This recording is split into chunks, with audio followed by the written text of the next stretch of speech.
JR, it's clear that there are demonstrations occurring in many places in Iran right now as we speak. The president has encouraged them, he's on the record, and others, encouraging them towards freedom and for the Iranian people. Yet, interestingly enough, or perhaps not surprisingly, one of the few entities that actually have spoken about some of this was CNN, and they put it in this perspective, quote, they accused the U.S. of, quote, grotesque meddling through social media. So CNN, not surprisingly, doesn't like anything relative to freedom or the president calling for that. But let me start here with you, JR, on this.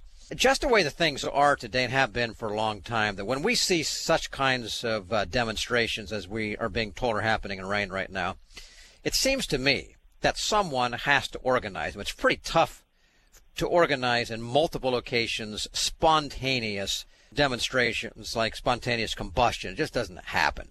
In such cases, I generally look to who has the capacity and the interest to organize such demonstrations or to encourage them at least.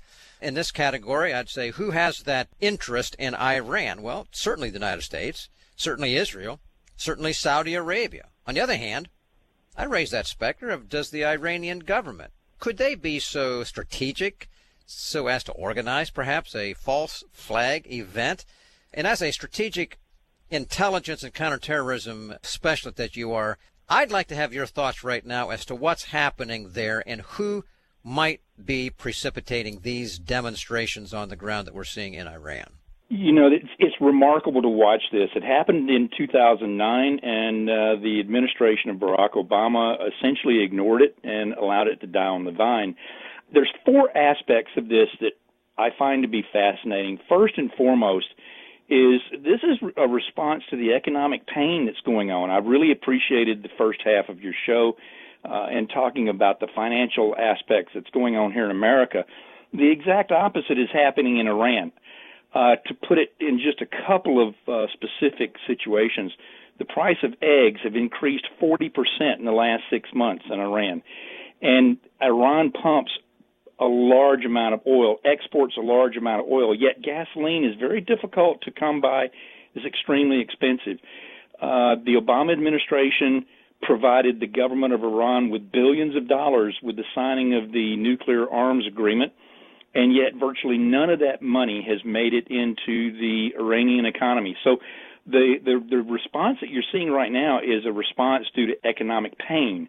They're seeing the Iranian government spend billions of dollars on their nuclear program, tremendous amounts of money on their intercontinental ballistic missile program, and they're funding to a large degree terrorist activities in Iraq, in Lebanon, with Hezbollah, with Hamas, and with the Houthis in Yemen.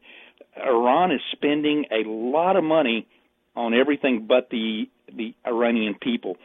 So the second element of this is the political unrest. You know, these demonstrations now have gone directly against the Ayatollah and the religious leaders. Now, you got to remember, when Black Lives Matter or the Antifas protest here in the United States, they get arrested, they go get processed in jail, they're out in 30 minutes. In Iran, they most often lose their lives. These are serious. You don't protest against Islamic religious leaders with no consequences. And there's some really significant issues about this. The Iranians are not Arabic.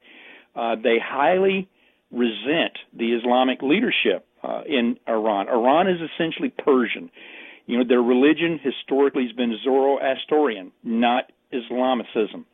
And they're protesting that. They don't like bowing towards Saudi Arabia to pray. They don't like having Arabic being pushed on them constantly. They are Persians. They're very proud to be Persians. And the other thing is, you raise a point on where is this coming from. It's clearly deeper than just a few discontents. This is a very large-scale uprising. It is growing. Their efforts to contain it are not being very effective yet. In fact, the Iranian Republican Guards have now been turned loose